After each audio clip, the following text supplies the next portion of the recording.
might have been held close by a stranger, but they all don't know him. But I know him and he looks out for you. He just wants you to come to him. Just get held close by a stranger, all them. How you doing, bro? I'm good, I'm good. You've been in the game like 12 years. Yeah. And most of your music has been about gangster music. And now you're taking on a whole new era.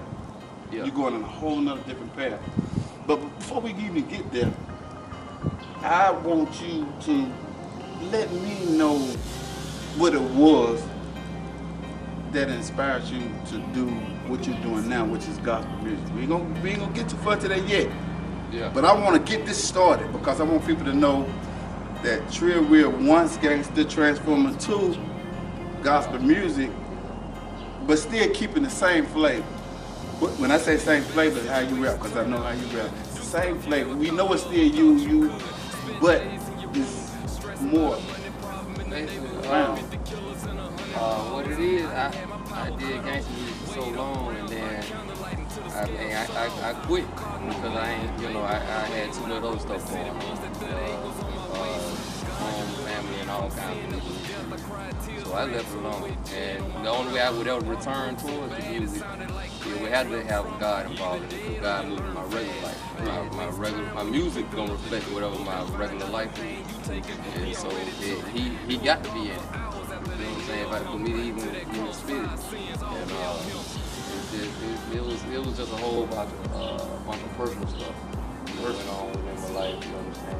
Now that you speak about personal, what type of person you was growing up to lead you to the hip hop, gangsta era first? Because evidently, right here where we at. You understand? I grew up on the hill up there, right in College Hill. During the 90s, all I listened to was C-Murder, 3-6 Mafia, Nas, little Wu-Tang Clan, so that's when, to me, when hip-hop was real and they had more culture than, today. But that's what I, right in this area, just listening to that, riding the bike. Riding the bike? Yeah. Listen to hip-hop? Yeah. So you decided, okay, you know what, I could do that too? Yeah. Well, actually, I'm telling you what started. Okay, now talk to me. Really, I wrote a poem for a girl when I was real little, and it sounded tight. You know what I'm saying? So that's what I wrote a poem. So then I listened to some Nas and some C-Murder. So I could do what they do. So we just, went from there. Had a little rap group I had formed. It went on from there. It went on from there? Yeah. Wow. Some of the same cats rapping, even today? No, them guys, they history now. But see, you longevity. Evidently, your longevity and your music speaks of volumes. Even when you was talking and speaking about it in the rap game, it still speaks volumes of more of trying to either help someone out. You know what I'm saying? Positive, even though you might be still doing what you're doing, speaking of realness and trueness around you. And then sometimes it's just crazy. But it had a message to it, because nowadays the music don't have a message to it. It just got one good hook and that's it. Yeah. I always pride myself on trying to make sure my 16 or whatever my verse is saying something. And if I can't say nothing, then I just won't rap. I just talk crazy at the end of the track. If I'm on the song and I'm in the verse, I want to make sure that there's gonna be something you remember about the verse. Now the future. Transformation. Once was gangster. Gospel. What was the first? I'm talking about the very first thing that makes you say, you know what? I'm done with this. I want to rap for the Lord. Well, I'm gonna tell you the truth. Going through a whole court system and a whole extracurricular violent charge, which I essentially beat now. The charges all dropped or whatever. Going through all that, being in a urban domestic dispute to have, I ended up losing my son. So losing him, similar to how Moses did Pharaoh when he brought on all those plagues and all that kind of stuff, and Pharaoh still wouldn't let people go. Until finally his firstborn died, then Pharaoh relented and was like, okay, Moses, you can have it now, you know what I'm saying? Because now God broke it to your knees. Once he break it down now, he gonna build you back up. Right. That's how it goes. You feel what I'm saying? Every stone and every rock that come at you in your life, you know what I'm saying? Instead of throwing them back, just take them, build an altar to God, kneel at that, and use that to catapult you to whatever level He's trying to get you to in the first place. You must have been, you know what? That's how it happened. I had to stop being hard-headed. But there you go. But that was a choice you had to make, because now, you know, a lot of people, you know what I'm saying, God have put things in their way and have them going through trials and some troubles and some struggles, but they still did not understand. They, you know, like Pharaoh, like you said, his heart was still hard. But yours wasn't. And evidently, that was a great choice that you made. Yeah. That you had. The only choice. It was the only choice? To me, I mean, it's either that or just get worse. Because of how you live. Yeah. Or was it because? To me, it's all types of things you can throw at you, but it's gonna take certain things to get your attention. Right. And each person had their own particular storm. Like one person might have a car wreck and be like, oh, I need to believe in God. You know what I'm saying? Another one person might lose a good job and get another job. So, okay, now I can talk about God. And some folks, it take a little more. You got to hit your head a little more. You know, like I done lost everything you can gain. Right. That's it. You know what I'm saying? So that's how I came. But then when I came home, I started gaining everything I lost. You know, that's the book of Job. Okay. Trill has got an album. You know, he's working on a gospel album. What is it? Sole Purpose. Sole Purpose. Sole Purpose. Explain. Song's one. This is a song. Yeah. Explain that. Let the people know. It might be the second song I recorded. No, it was the first song I recorded, matter of fact. I heard this. Not decent explanation. Yeah. It basically starts in the Book of Psalms, which was written by David, one of the Israelite kings. The verse, Psalms 144, verse 1 is saying, blessed be the Lord my strength, who teaches my hands to make war and my fingers to fight. When people fail to realize, David being a king, and you know, he was a sheep herd and all that stuff, but he was also a successful soldier, you know what I'm saying, leader, and if need be at the time, he was a killer. You know what I'm saying? So, in order for a man to protect his family, his kingdom, his vehicle, whatever he may have, you know, he has to be able to defend himself. And he was basically thanking God for giving him talent. Same thing that we see boxers do at the end of a championship fight. You know, I want to thank God that I beat you. You know what I'm saying? You giving him props because he could have had you around here unable to defend yourself. You know, you could have gone lame or some type of way broken up the arm, but you know what I'm saying, able-bodied and healthy to, you know, do what you got to do. And that's basically all the song is. It's just, you know, if you think that making gospel music makes you weak or Trill a Christian, now you can try, you know, you'll still get knocked out. But you know what I'm saying, I don't want to do that. Right. But you know what I'm saying, even if I do have to go to that point and do something to somebody, then I thank him still, and I pray for that person. You said something good right there.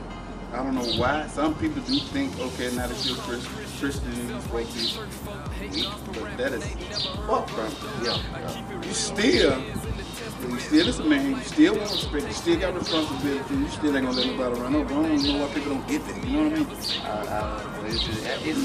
I'm gonna tell you what I think that they really think that this level of forgiveness. I can forgive you for like pretty much anything you can do. You know what I'm saying? But that still don't mean that, you know, you can just walk all over anything.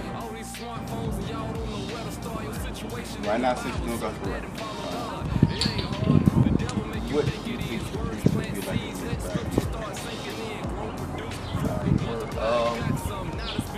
It's hard to say. Well, I mean, I think it's gonna be better. I mean, I can already see it's getting better from the past 5 years. But as far as the music goes, all I really hope is that people hear and that I can kind of spark somebody or multiple people's interest in what's going on in the Bible and what's going on in today's world, how they correlate together. Right. That's really all I want you to see. Now, if that happens to come with me having to do shows or book an interview here, interview there, performance here, and selling CDs, and if some prosperity comes with that, then that'll be great too. You know what I'm saying? That means you're working for the Lord, so prosperity gonna come. My kids can just grow up and it'll they'll be blessed. And you know what? I believe that it's gonna go. It's gonna go. It's gonna, you know, it's gonna prosper. But more than just prospering for you, it's gonna open everybody else's eyes up. That's what it is. Yes. So go on and tell the camera. You know what I'm saying? What you got going on in the future? For your music. As far as the music goes, you can stay updated. If you go to twitter.com/Trill Will 205, you can stay updated on SoundCloud.com/Trill Will 205. 205 being a Birmingham area code, y'all already know. Basically, I'm working on a gospel rap album called Soul Purpose. I got a couple of tracks recorded already, namely the one that he was just talking about, Psalms 144, and another one called By a Stranger, talking about how you've been held by God, but you don't even know who he is yet, but when you come to know him, you'll be very appreciative. And I'm actually on the way to the studio now to go record, lay down 2 more tracks. I'm thinking maybe it's gonna be 10, 12 songs, something like that. At this point, I ain't playing no features. And that's just what it is right now. Production gonna be, I don't really know who's gonna be on the production, but so far so good. I'm gonna just keep it like that, and I'm gonna keep y'all updated. Just stay online, you can stay in touch. And I'm also on Facebook too. Check me out. Okay, now check this out. Y'all gonna see more of him in the future, and it's gonna be big. And what he's talking about now, it's gonna blow up. But it's gonna blow up in a way that is that you know. Only God can do. Amen. See, that's what I'm talking about. That's the reason why he do stuff. Hey, can I call you real name? Yeah. Mr. William Brack. That's what it is. Yes. Yes. In case the truth. All right. Man, love you, man. See you more in the future. Talk to you more. All right.